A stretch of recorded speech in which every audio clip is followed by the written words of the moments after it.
मानव इतिहास में अनेकों सभ्यताएं रहस्यमय ढंग से गायब हुई और अपने पीछे कई निशानियां छोड़ गई जो उनके जीवन जीने का मकसद तो हमें बताती है, पर उनकी सभ्यता कैसे नष्ट हुई इस बात का कोई सबूत हमें नहीं मिलता। ये सभी सभ्यताएं अपने समय से कहीं ज्यादा उन्नत थी, जिनके पास एडवांस आर्किटेक्ट तकनीक और दूसरी उन्नत तकनीक थी, जिनमें से कई तो सैकड़ों साल तक धरती पर राज करती रही। पर एक समय पर आकर वे सभी सभ्यताएं वक्त की रेत में कहीं खो गई। ये सभी समृद्ध सभ्यताएं अचानक से कैसे गायब हुई, आखिर वो कहाँ गए और किन कारणों से उनका विनाश हुआ, ये सभी सवाल हमें सदियों से सोचने पर मजबूर करते आए हैं। ऐसा लगता है मानो वो लोग ये तो चाहते थे कि हम उनके बारे में जाने, लेकिन वो लोग इस बात को खुद राज बनाकर गए कि उनका अंत कैसे हुआ। आज के इस वीडियो में हम कुछ ऐसे ही रहस्यमय सभ्यताओं के बारे में जानेंगे जो रहस्यमय ढंग से लुप्त हो गई। माया सभ्यता। माया सभ्यता के लोग एक समृद्ध सभ्यता के उदाहरण हैं। ये प्राचीन सभ्यता उन लोगों में से थी जिन्होंने बहुत ही कम समय में काफी कुछ हासिल कर लिया था और अपने विकास के शुरुआती सालों में ही संघर्ष करते हुए ये कहीं गुम हो गए। आखिर इन लोगों का क्या हुआ, ये बात माया सभ्यता में सबसे दिलचस्प विषय है। माया सभ्यता की बात की जाए तो इसकी तुलना मिस्र की सभ्यता से करने पर पता चलता है कि माया सभ्यता के लोग कितने बुद्धिमान थे। माया सभ्यता के गणित, लेखन और आर्किटेक्चर उन्हें उनकी समकालीन सभ्यताओं से कहीं ज्यादा उन्नत साबित करते हैं। एक समय में आकर माया सभ्यता के 40 शहरों की जनसंख्या लाखों में पहुंच गई थी, लेकिन इतनी बड़ी आबादी वाले शहरों का पतन कैसे हुआ, ये एक सबसे बड़ा रहस्य है। इस सभ्यता के पास सब कुछ था। ये लोग बेहद अच्छा कागज और उन्नत तकनीक से पिरामिड बनाने में माहिर थे। ईस्वी से 800 वर्ष पहले ही इन्होंने साल को 365 दिनों में बांट दिया था। पूरी तरह से बारिश के पानी पर निर्भर ये सभ्यता खेती करने में भी बहुत आगे थी। ये एक ऐसी सभ्यता थी जिसने इंजीनियरिंग और खगोल विज्ञान के मामले में पूरी दुनिया में अपना लोहा मनवाया। लेकिन इतनी उन्नत सभ्यता एक समय में आकर अचानक से कैसे गायब हुई, ये किसी को नहीं पता। कुछ लोग मानते हैं कि स्पेन देश के हमले से माया सभ्यता का अंत हुआ था, लेकिन सच तो यह है कि माया सभ्यता के अंत की शुरुआत इससे कहीं पहले ही हो चुकी थी। राजनीतिक और प्राकृतिक दोनों ही तरीकों से माया सभ्यता के लोग ईसा से 900 वर्ष पूर्व बुरी तरह से प्रभावित होते आए थे, जो उनके बौद्धिक और शारीरिक पतन का कारण बना। पर हमारे पास अब भी कोई सबूत नहीं है कि इतने उन्नत सभ्यता को आखिर क्या हुआ। कौन सी घटना इतनी विनाशकारी साबित हुई जिसने एक पूरे देश को ही नेस्तो नाबूद कर दिया। वो अपने पीछे आर्किटेक्चर के बेहतरीन नमूने तो छोड़ गए, लेकिन किसी को ये नहीं बता गए कि वे कैसे खत्म हुए। इतनी बड़ी संख्या में माया सभ्यता के लोग कहाँ गायब हो गए, ये कोई नहीं जानता। ईस्टर आइलैंड रहस्यमय ढंग से लुप्त सभ्यताओं का एक और उदाहरण है ईस्टर द्वीप के लोग। ये लोग इंसानी सर की पत्थर की मूर्तियां बनाने के लिए प्रसिद्ध थे। इनकी बेहतरीन कारीगरी का हवाला आज ये मुई मूर्तियां देती हैं। इन विशालकाय मूर्तियों को बनाकर द्वीप के किनारों पर लगाया गया था, जो बहुत ही शांत और गर्वीले भाव से ऊपर की तरफ देख रही हैं। दूसरी प्राचीन सभ्यताओं की तरह ईस्टर द्वीप के लोग भी कुशल निर्माण तकनीक के ज्ञाता थे, लेकिन एक दिन ये भी धरती से हमेशा के लिए गायब हो गए। ईस्टर द्वीप अपनी 800 से भी ज्यादा बड़ी मूर्तियों के लिए प्रसिद्ध है और सबसे हैरानी की बात तो यह है कि इन विशालकाय मूर्तियों को एक ही पत्थर से तराश कर बनाया गया है। वे लोग इन मूर्तियों का निर्माण द्वीप पर मौजूद ज्वालामुखी के मुहाने पर किया करते थे।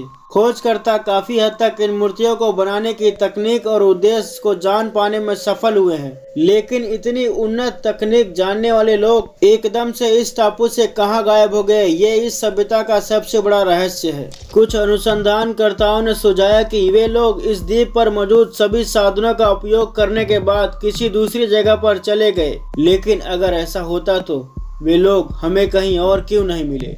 ये लोग कई सालों तक बिना रुके मूर्तियों का निर्माण करते रहे और एक दिन अचानक से अपने काम को अधूरा छोड़कर द्वीप से गायब हो गए। ज्वालामुखी पर मिली अधूरी मूर्तियों को देखने से पता लगता है कि ये लोग अचानक से ही अपना काम अधूरा छोड़कर चले गए, मानो जैसे इन्हें किसी आने वाले खतरे का अंदेशा लग गया था। ये अज्ञात लोग तो चले गए, लेकिन अपने पीछे 800 से ज्यादा पत्थरों से बनी रहस्यमय मूर्तियां छोड़ गए। पत्थर की बनी ये रहस्यमय मूर्तियां इनके समूचे इतिहास की गवाह तो बनी थी। ये मौन मूर्तियां सब कुछ बताती थी, सिवाय इसके कि इनको बनाने वाले लोग कहाँ गायब हो गए। क्लोविस सभ्यता।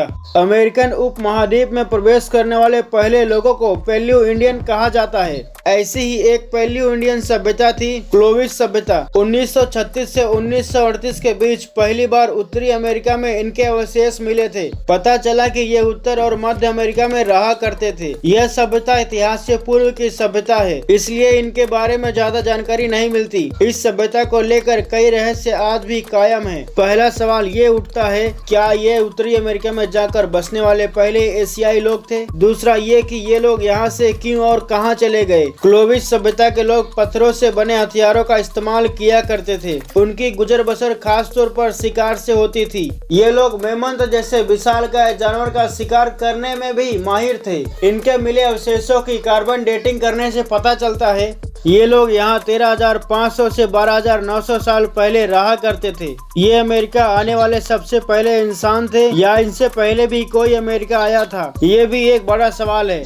ये लोग आज से 12,900 साल पहले भी यहाँ रहा करते थे कि नहीं, और इनका पतन कैसे हुआ? पुरातत्व शास्त्री इन सवालों के आज तक कोई सबूत नहीं जुटा पाए हैं। संभावना जताई जाती है कि ये लोग यंगर ड्रेस का शिकार हुए होंगे, जिनमें इनके विलुप्त होने से 100 साल पहले धरती का तापमान गिरने लगा था, लेकिन इनके विलुप्त होने का सही कारण किसी के पास नहीं है। इतिहासकार बताते हैं इनके बारे में कुछ पता लगाना बेहद मुश्किल है, क्योंकि ये लोग अपने पीछे सिर्फ पत्थरों से बने हथियार छोड़ गए हैं।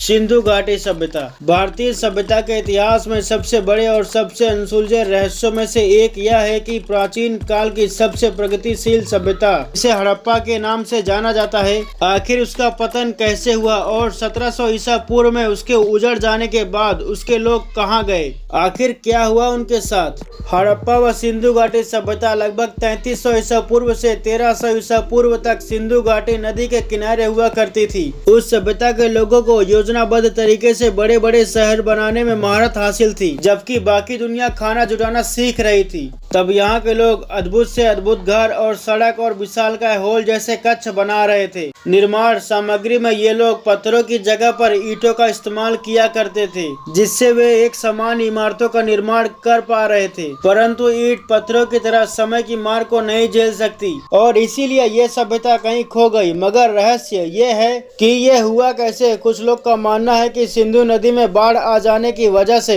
ऐसा हुआ। उनकी लिपि को कोई भी अभी तक नहीं समझ पाया है। विशेषज्ञों का मानना है कि ये दक्षिण भारत में पाए जाने वाली द्रविड़ लिपि से मेल खाती है। मगर यहीं से एक बड़े रहस्य का आरंभ होता है कि उसके बाद क्या हुआ। हड़प्पा सभ्यता का पतन 1900 ईसा पूर्व से शुरू हुआ और 1300 ईसा पूर्व तक वो पूरी तरीके से गायब हो गई और अचानक से 700 ईसा पूर्व में एक बिल्कुल अलग भारत दिखाई दिया, जिसकी बिल्कुल अलग और उत्तम निर्माण तकनीक थी, अनोखी और अपने समय से आगे परिपूर्ण ज्ञान से भरी वैदिक किताबें थी। और यह सभ्यता सिर्फ सिंधु नदी पर ही नहीं समूचे भारत में फैली हुई थी। कुछ लोगों का मानना है कि ये आर्यन हमले की वजह से हुआ, लेकिन गौर करने वाली बात तो ये है कि ये तो बिना आक्रमण किए भी हो सकता है। एक मत तो ये भी है कि आर्यनों ने एक घोर युद्ध के बाद हड़प्पा वासियों को तबाह कर दिया। इस मत का आधार मोहनजोदाड़ो से मिले एक कटे नरमुंड से है, परंतु जांच के बाद ये पता चला है कि ये नरमुंड समय की मार से क्षतिग्रस्त हुए हैं, न कि हिंसा से। इसी तरह से कई और मत भी हैं, मगर ये सब मत किसी न किसी आधार पर गलत साबित हुए हैं। सवाल यह है कि अगर वहाँ युद्ध हुआ था तो वहाँ से नरकंकाल और हथियार मिलने चाहिए। अगर हड़प्पा वासियों ने प्रवास किया था तो वो सिंधु घाटी को छोड़कर कहाँ गए? इतने उन्नत लोग प्रवास करते हैं तो ऐसा कैसे हो सकता है कि वो अपने पीछे कोई निशान न छोड़े? और प्राचीन हिंदू धर्म की किताबें क्यों इनके बारे में कुछ नहीं बताती? अपने समय की सबसे प्रगतिशील सभ्यता समय में कहीं खो जाती है, क्यों और कैसे? यह आज भी एक रहस्य है। हजारों साल बाद एक और सभ्यता जो उनसे बिल्कुल अलग थी उन्हें खोज निकालती है। यह सभ्यता आपकी और हमारी है, जो उनके जाने के बाद पनपना शुरू हुई थी। कैसे, यह किसी को नहीं पता। दोस्तों, आज के इस एपिसोड में बस इतना ही। वीडियो अच्छा लगा तो जरूर से लाइक कीजिए, और अगर आप हमारे चैनल पर नए हैं तो हमारे चैनल को सब्सक्राइब कर लीजिए, ताकि हमारे लेटेस्ट वीडियो के अपडेट आप तक सबसे पहले पहुंचे। तब तक के लिए धन्यवाद।